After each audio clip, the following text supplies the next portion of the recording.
In this episode, we're going to be talking about welcome baskets and things your guests will expect when they stay at your Airbnb short-term rental, so stay tuned. Vacation Rental Machine helps hosts just like you learn how to start, grow, and scale your short-term rental business. This show is all about creating systems that help you automate your business, giving you more time and money freedom. If you're ready to start living the vacation rental life, then subscribe to this podcast today. Come and join us on our Facebook group, The Host Nation, where we'll be talking about starting, automating, and scaling a short-term rental business. Now, on to the show.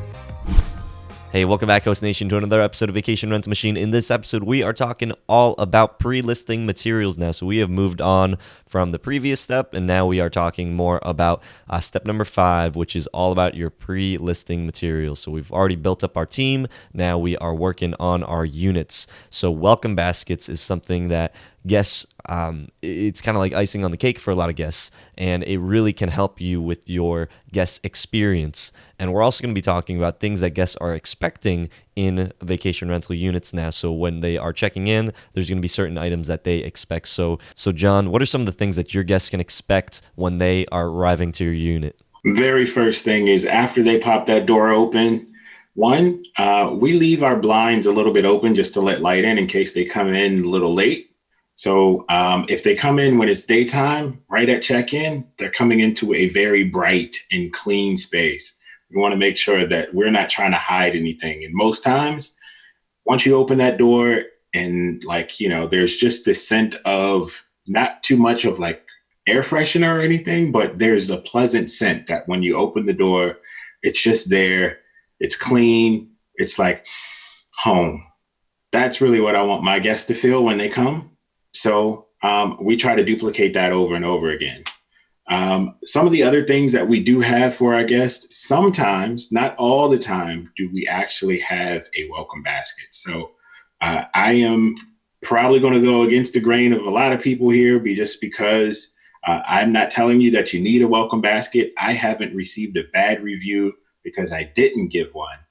I also haven't received a good review just because I gave one. So to me, it's not really a big thing. Now, when I do give a welcome basket, it normally is because I'm making up for something.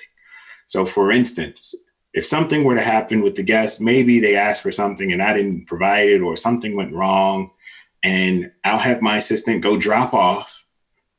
We call it a sorry bag, but it's really a welcome basket. It's got a couple bottles of wine, some trail mix, and some gummies. We drop that off, even if we have to go run and bring something that maybe wasn't in the unit, maybe like a blanket. When we used to run blankets to units, we would include this in there. It's like, hey, I'm sorry for whatever, but I hope something in here should make it better. If it's not the wine, maybe you like gummies. And if you don't like gummies, then trail mix should work. I don't know. If you got kids, they love the gummies, and the adults always love the wine. So it still is off to a good start. Now, the time that I really do show out for welcome baskets is when I know my guests are having a special occasion. So when somebody says, hey, I got a 50-year anniversary coming and we're coming to your place, we're going to spend it in DC. And I'm like, okay, great. You know what? I'm going to go get a bottle of champagne. It's going to be right there. And I'm probably going to put some orange juice in the refrigerator and just leave a little note saying happy anniversary. And it's very simple. It doesn't cost me that much or anything. But then on their special occasion, they should remember that I did something above and beyond. Now, not everybody expects that. Not everybody tells me that they have a special occasion until sometimes after they're in there. I don't necessarily run stuff to people all the time, but I might. It just depends on our customer interaction. If they're pretty interactive, they give me good vibes or whatever, I might go above and beyond just to kind of go for a while. I also, when I was doing welcome baskets for everyone, I didn't have them in the room. My welcome baskets used to always be delivered the next day.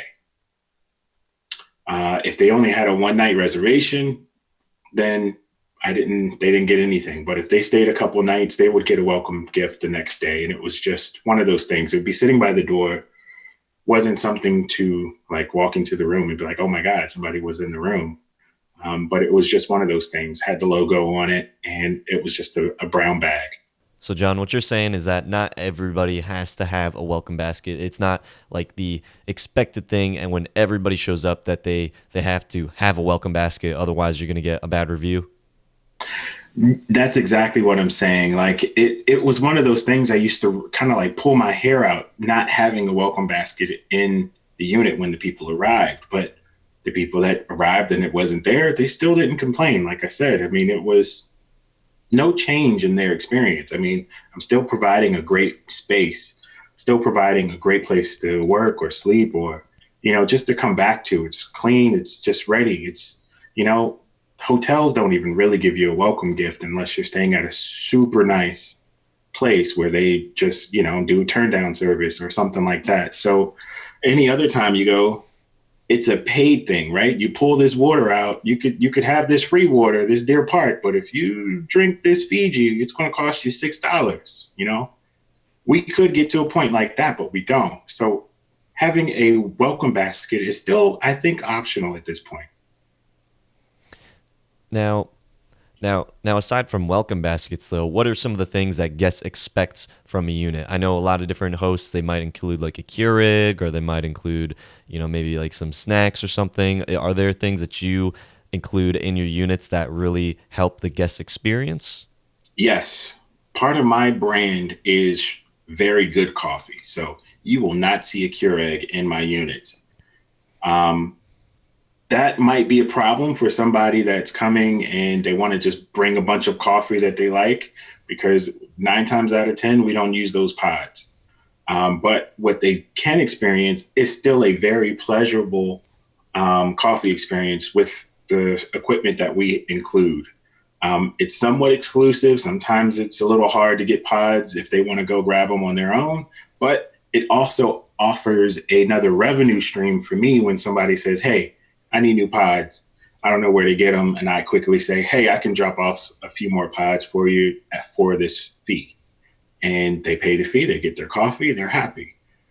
Recently, I just had a guest tell me that the coffee experience that she's had at one of our new places was so great that she wants to buy us a month's worth of coffee.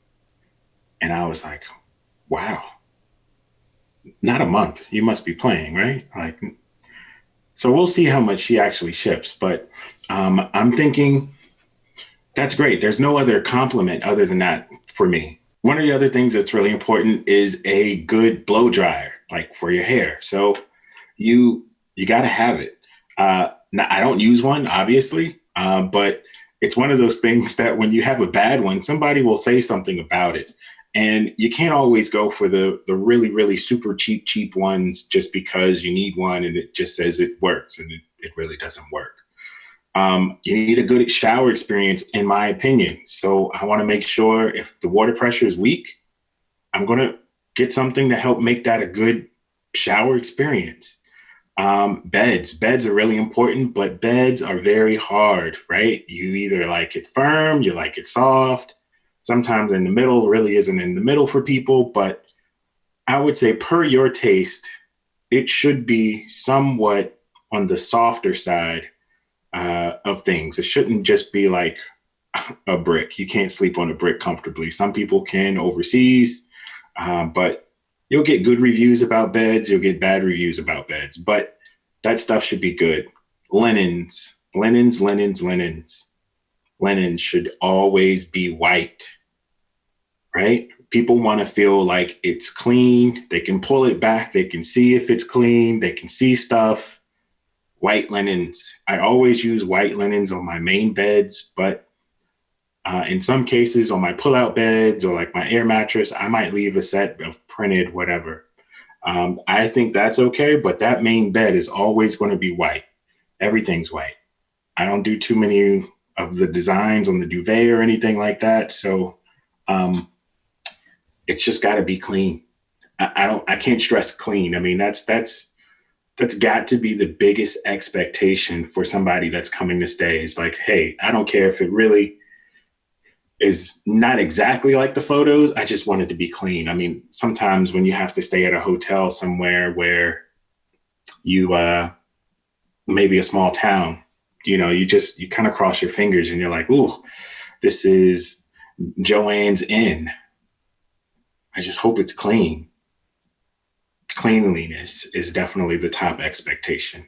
Last thing I'll say is some type of water upon arrival, whether that's like a Brita filter or something like that. Sometimes you walk in, you're a little parched, you just want to grab something and get it. You don't want to have to filter it out or do anything. So water. Now, John, what about things like Netflix? Is it expected to have Netflix or cable or sports and all these extra channels in all of your units? Because that can start to get expensive. It can get very, very, very expensive. For me, I got a rule of thumb. If my average nightly price is above $300, I need cable. Any unit that's less than that on the average nightly rent, I don't need cable, but I do need at least Hulu and Netflix. So I do both. I have all the other apps and stuff available for them. If they have a subscription to it, or if they get it from their cable provider, they could log in and log out at their will. The only time that this becomes somewhat of an issue is football, because certain people want certain games. There was one time I did go ahead and buy like a subscription to NFL Ticket just to allow a guest to watch football games, but also this guest was staying with me for 45 days. So it just made financial sense for me. I don't carry that subscription outside of that, but that is the base as far as what you need. You can't not have anything. You got to have something. Somebody wants to turn on the TV and at least get something. So what about just like local channels? Is that something that your guests should expect? I do think that people want local channels. So we'll include a over-the-air antenna on at least one of the TVs in the place, maybe like in the living room. That way, in case somebody wants to turn on the news and see something locally, they can see that there. Because, I mean, they are traveling to your area. They might want to be up to date on what's exactly going on in this region. So that's always a good idea. The living space is expected to have Netflix and Hulu available. For those more expensive units, it's more expected to have like cable and extra services. In the kitchen, you're providing for you personally with your brand, it's more like, you know, high-end coffee and no Keurig stuff, but it is expected to have some type of coffee or something available for your guests. Now moving into the bathroom, I know that a lot of guests, they might want to include like toothbrushes and toothpaste and deodorant and everything that like maybe a little store has. What are your thoughts on providing like all these extra bathroom amenities? Absolutely not. I mean, think about it. You're going to have to throw this stuff away every time somebody checks out. So if you're buying me toothpaste and toothbrush and stuff, maybe I don't open it, but technically nobody really knows if I did anything with it. I might have did something weird. I mean, you got to think these people are in your space. We don't know technically who they are, what they're into. They could be doing weird things and you just got it out for the next guest, you know? Yeah, don't do that. It's just going to be more of a waste of money. It is a nice touch, granted. Maybe you can have some locked up somewhere and somebody says, by chance, if you have this, that would help. You can give them access to it from there. But this is kind of on the same lines as having a phone charger inside the unit. I mean, you know, I've had a guest ask me like, hey, you should have this here. And I'm like, I think it would walk every time. Like somebody would take it home and I'd have to charge somebody for it. So it's really up to you. If you think it's going to add to the value of your place, then sure, you can do it. But I don't personally recommend it. Definitely not deodorant. And if you're building a vacation rental machine, something that is scalable and automated, I could imagine that it's going to be very challenging if you have to constantly be checking on these items, replacing them. It's just another thing that your cleaner is going to have to bring with her when she goes to the unit. And let's say that you always include these things and you're taking photos of it and, you know, showing that you know, these are things that you have, which you shouldn't be doing. You shouldn't be showing like all these extra stuff that you have besides maybe like your coffee and stuff like that. But if all these extra amenities that might not be available because someone maybe just takes them all, and then your guest is expecting that, it really does put a problem, the people aren't expecting what you are showing them. So now that we have moved on from the bathroom, in the sleeping rooms, one of the big things is maybe televisions. Is that expected to have a TV with every single sleeping space? I do not have a TV in every single sleeping space. Technically, I look at the space itself. If it's a small apartment, you're probably only going to get one TV. I personally don't like TVs in the bedroom, but that's my personal opinion. Yeah, I don't put TVs in every room. There are some places where I'm like, hey, this is the kids' room. I should put a TV in the kids' room, preferably so the kids can be separated from the parents. So I will do that. And I have put TVs in every single room that I could in other units. I really just play it ear by ear on the actual apartment layout or the house layout. And I just decide, hey, this is a TV that's needed for here. For the living room, I teeter-totter between 55 inches and 65. For the bedrooms, it's normally like a 43-inch TV or something like that. Nothing too heavy or too big, but living room TV size is somewhat important. Now, if people are staying in your place, are you also providing maybe things like games, board games, card games, and stuff like that as well? I do provide some type of game, whether it's a deck of cards, whether it's tic-tac-toe, whether it's Jenga or something like that. So there is some type of group or family entertainment available. So, John, are your systems going to be the same for how you are furnishing and applying these amenities for all of your units? What about more like expensive luxury units? They're technically going to be about the same. I mean, like I said, I don't want my guests to go across my band of apartments and have a different experience. It might be a little different at the top end because I might have a little bit more stuff. Like we normally put some type of bar inside of our high-end units, which include, bar stuff, mixologist sets and decanters and better wine glasses, stuff like that. But for the most part, they can go and have the same experience. There'll always be a game. There'll always be technically the same type of beds. Just the furnishings might be a little bit different in the location, the apartment itself, size. Those things you can't change, but the experience is still going to be good. And with your bars, are you providing alcohol for them, or is that totally up to the guest to bring? Absolutely not. I prefer my guests don't drink, don't party, don't do anything but pay and sleep.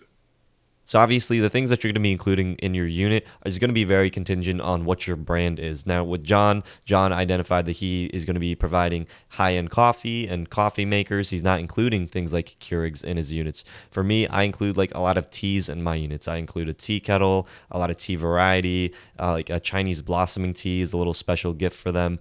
And so I advertise that in my units and my guests can expect that. Something that you have to take into consideration is that this has got to be, if you are going to be scaling this business, that it's something that you can repeat, that you can have your cleaners come prepared to all of the units and have them, not that they're going to this unit and they need to bring this thing and then they go to this unit and then they have to bring this thing, because that becomes very stressful and there's a lot more items and accountability that they need and that you need, and you don't want to add that extra layer of stress. So keeping things as minimal as they are, not having to include that welcome basket every single time, but using the welcome basket as more of like a way to amend a situation. So instead of just having to jump to last resort, which is like, having to refund them or give them money, you can give them a welcome basket and turn a negative situation into a positive one.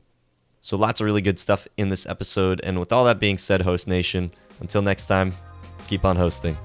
Hope you hosts found value in this episode. If you did, please go on over to iTunes and leave us a review, as that would greatly support the show.